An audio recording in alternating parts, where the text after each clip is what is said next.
आज का ये कार्यक्रम भले ही लखनऊ में तृतीय चरण का कार्यक्रम का शुभारंभ हो रहा है और आजादी की अमृत महोत्सव कार्यक्रम के अवसर पर मिशन शक्ति के प्रथम और द्वितीय चरण में जिन 75 बहनों ने अपने अपने क्षेत्र में उत्कृष्ट कार्य किया, आज की मुख्य अतिथि और प्रदेश की माननीय राज्यपाल जी ने उनका यहां पर भी सम्मान किया। यह कार्यक्रम प्रदेश के सभी 75 जनपदों के सभी जिला मुख्यालयों में भी इसी प्रकार की भव्यता के साथ आयोजित हो रहा है। अभी ये कार्यक्रम वहां पर लाइव चल रहा है। इस कार्यक्रम के तत्काल बाद वहां पर भी हर जनपद की 75 ऐसी नारी शक्ति को सम्मान का एक कार्यक्रम प्रत्येक जनपद में भी आयोजित हो रहा है। मैं इस अवसर पर 75 जनपदों की इन सभी बहनों को भी हृदय से बधाई देता हूं, उनका अभिनंदन करता हूं। जिनके कार्य से नारी गरिमा, नारी सुरक्षा, नारी सम्मान और नारी स्वावलंबन की दिशा में आदरणीय प्रधानमंत्री जी के इस विजन को प्रदेश में एक नई दिशा मिली है। इसके साथ ही प्रदेश के अंदर सभी 58,000 से अधिक ग्राम पंचायतों में भी इस कार्यक्रम को सीधे प्रसारण किया जा रहा है।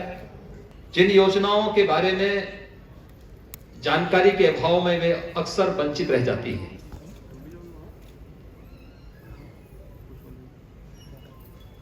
आप सब जानते हैं कि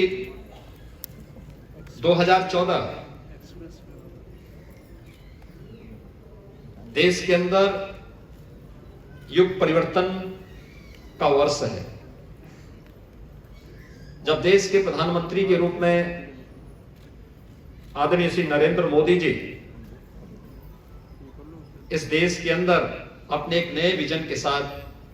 प्रधानमंत्री पद को सुशोभित किए, उन्होंने जीवन को प्रत्येक क्षेत्र को एक नई दिशा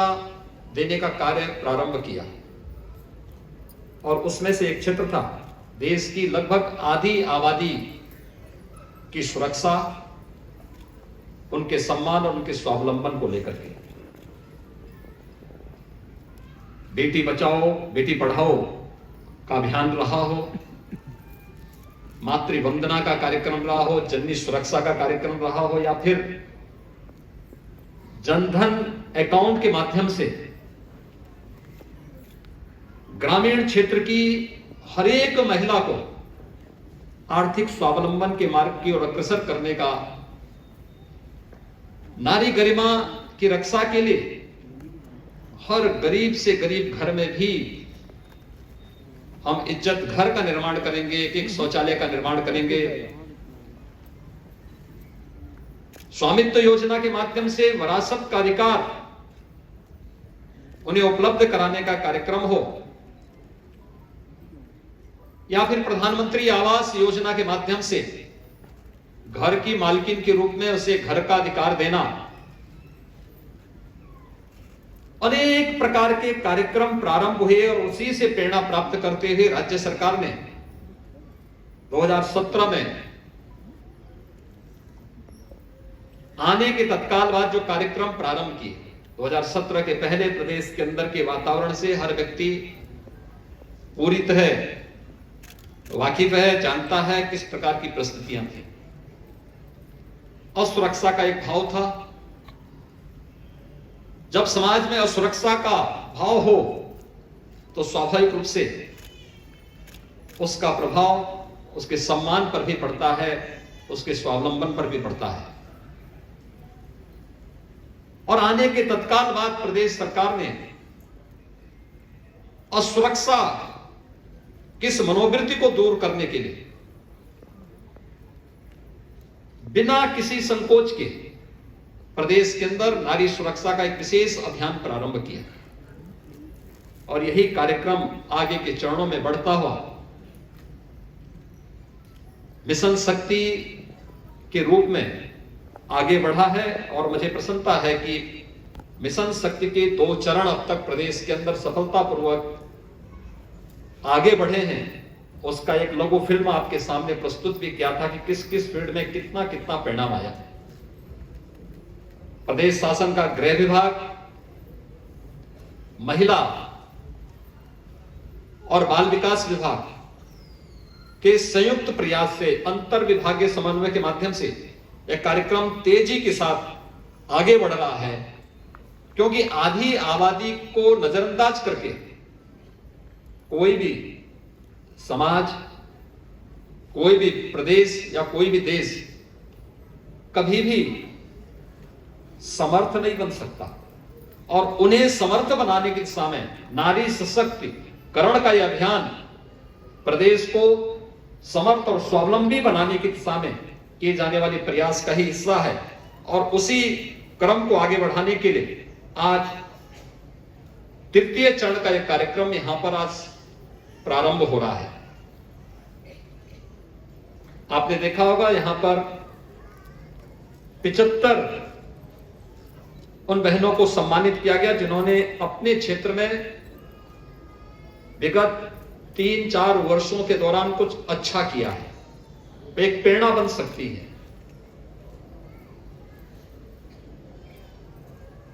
उन्हें सम्मानित करने के बाद आपने देखा होगा यहां पर 1,55,000 उन बालिकाओं के लिए धनराशि का वितरण भी यहां पर माननीय वित्त मंत्री जी के करकमलों से अभी यहां पर उस कार्यक्रम का शुभारंभ भी हुआ। मुख्यमंत्री कन्या सुमंगला योजना की योजना, जिसमें बालिका के जन्म से लेकर के बालिका के स्नातक तक की पढ़ाई के लिए राज्य सरकार 15,000 की एक राशि उस बालिका के नाम पर उस परिवार को उपलब्ध कराती है। 1,55,000 उन बालिकाओं को आज ये राशि इतनी नई बालिकाओं को आज यहां पर प्रदान किया गया, जिसे 6 अलग अलग चरणों में ये राशि उनके खातों में जाती है। इससे पहले 7,81,000 बालिकाओं के पास इस प्रकार की राशि राज्य सरकार के द्वारा दी जा चुकी है। यह कार्यक्रम जिससे हर एक क्षेत्र में हम इस कार्यक्रम को तेजी के साथ आगे बढ़ा सकें। कोरोना कालखंड के दौरान जब पूरी दुनिया कोरोना के सामने त्रस्त थी, पस्त थी, आदरणीय प्रधानमंत्री जी के मार्गदर्शन में प्रदेश के अंदर हमारे स्वास्थ्य कर्मियों ने, कोरोना वॉरियर्स ने बेहतरीन प्रदर्शन करके प्रदेश के हर एक नागरिक को सुरक्षा प्रदान करने, स्वास्थ्य सुरक्षा का एक कवच प्रदान करने में अपना योगदान देने का भरपूर प्रयास किया। इसमें सफलता भी प्राप्त हुई। आज उसका परिणाम है 24 करोड़ की आबादी के प्रदेश में आज मात्र 24 कोरोना के केस हैं।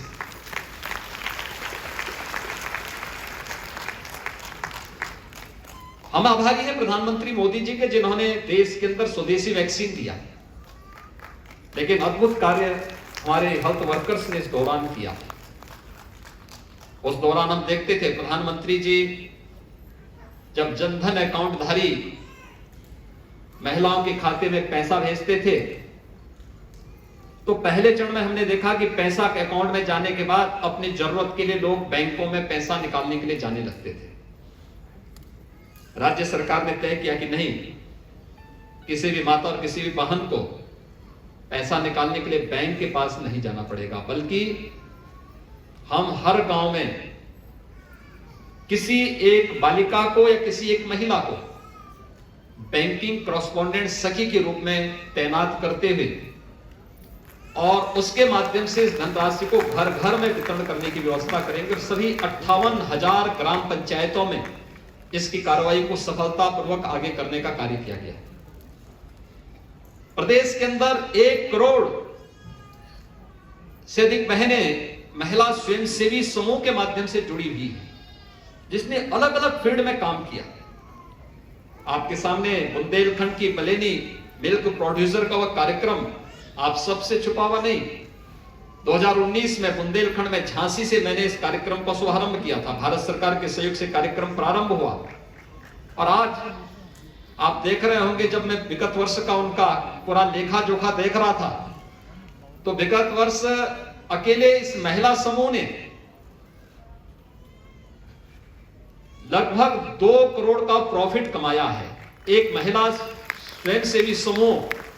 बुंदेलखंड जैसे क्षेत्र में इस प्रकार की सफलता की एक नई कहानी लिख सकती है। प्रदेश के अंदर वर्तमान में 1 करोड़ से अधिक बहनें इस प्रकार के महिला स्वयंसेवी समूह के साथ जुड़ करके जीवन के अलग अलग फील्ड में बेहतरीन करने का कार्य कर रहे हैं। और मुझे बताते हुए प्रसन्नता है कि इसीलिए राज्य सरकार ने तय किया कि बाल विकास और पुष्टाहार का जितना भी पोषाहार गांव-गांव में जाता है, इसको हम महिला स्वयंसेवी समूह के माध्यम से ही वितरण करने का कार्य करेंगे और सफलतापूर्वक प्रदेश के अलग अलग जनपदों में कार्यक्रम आगे बढ़ रहा है। उत्तर प्रदेश देश की आबादी का सबसे बड़ा राज्य है, लेकिन सबसे बड़ा राज्य होने के बावजूद प्रदेश के अंदर 15 करोड़ लोगों को राशन की सुविधा उपलब्ध करवाने के लिए सार्वजनिक वितरण प्रणाली के माध्यम से राशन की व्यवस्था उन तक पहुंचे, इस दृष्टि से एक अभियान प्रारंभ किया गया। उनके राशन कार्ड बनाना, राशन कार्ड को आधार से लिंक करना, बालिकाओं के मन में आज जो एक सुरक्षा का भाव पैदा हुआ, एक बोध पैदा हुआ है, उसके पीछे राज्य सरकार ने तय किया था कि हमारी पुलिस की जितनी भी भर्तियां होंगी, हमने लगभग 1.5 लाख पुलिस की भर्ती प्रदेश में की और तय किया कि हर हाल में इसमें 20% बालिकाओं की भर्ती जरूर हो। बालिकाओं की भर्ती का यह कार्यक्रम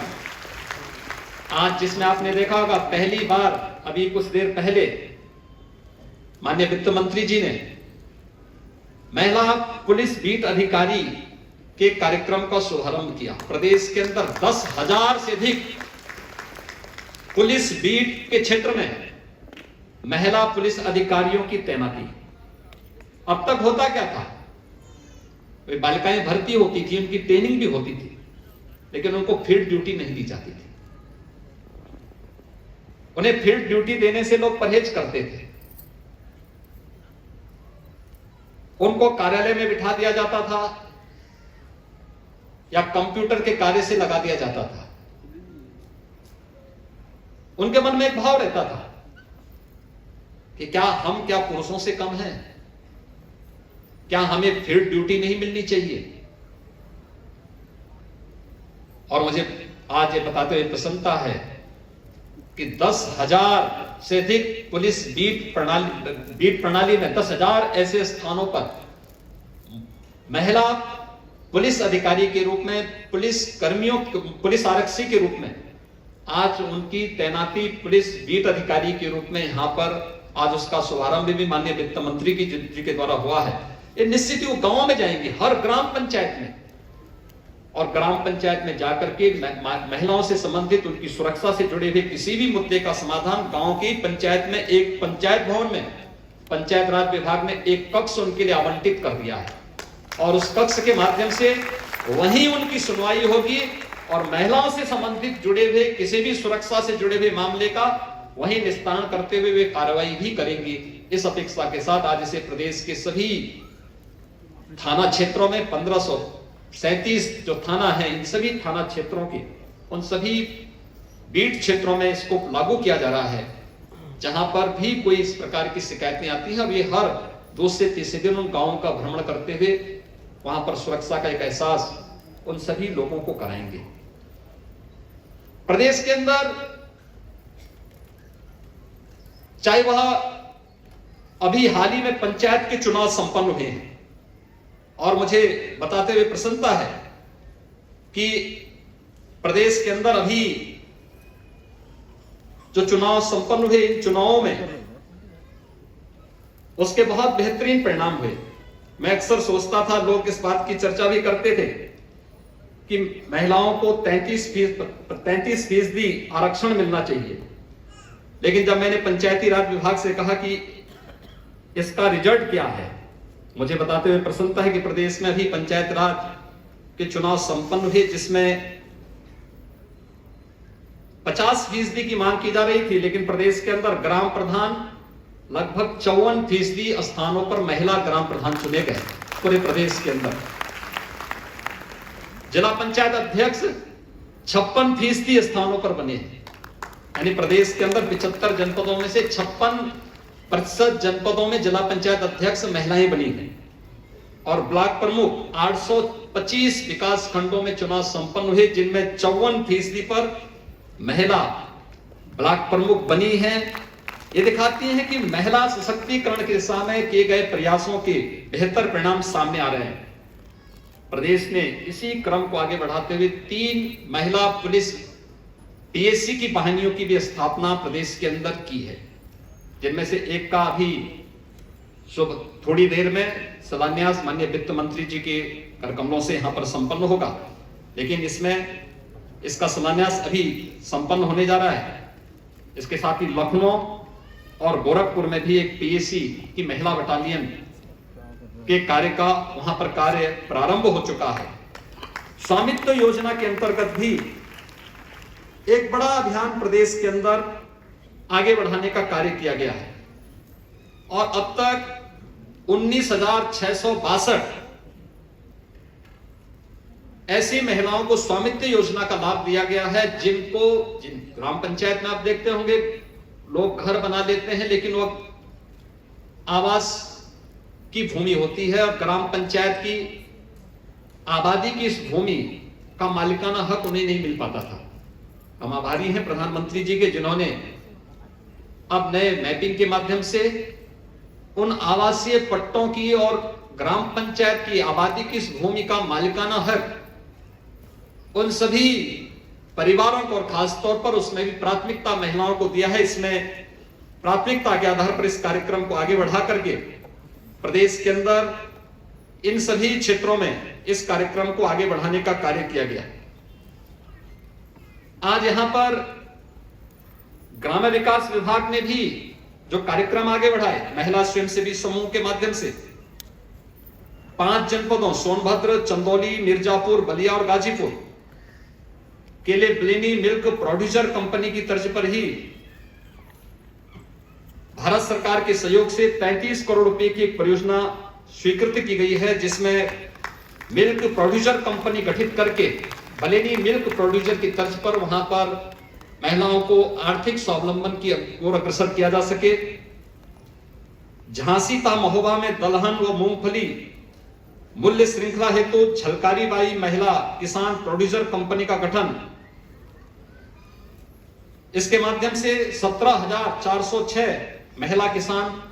वहां पर उस क्षेत्र में बुंदेलखंड में लाभान्वित होंगी और इसके लिए भी भारत सरकार ने 16 करोड़ रुपए का बजट स्वीकृत किया है।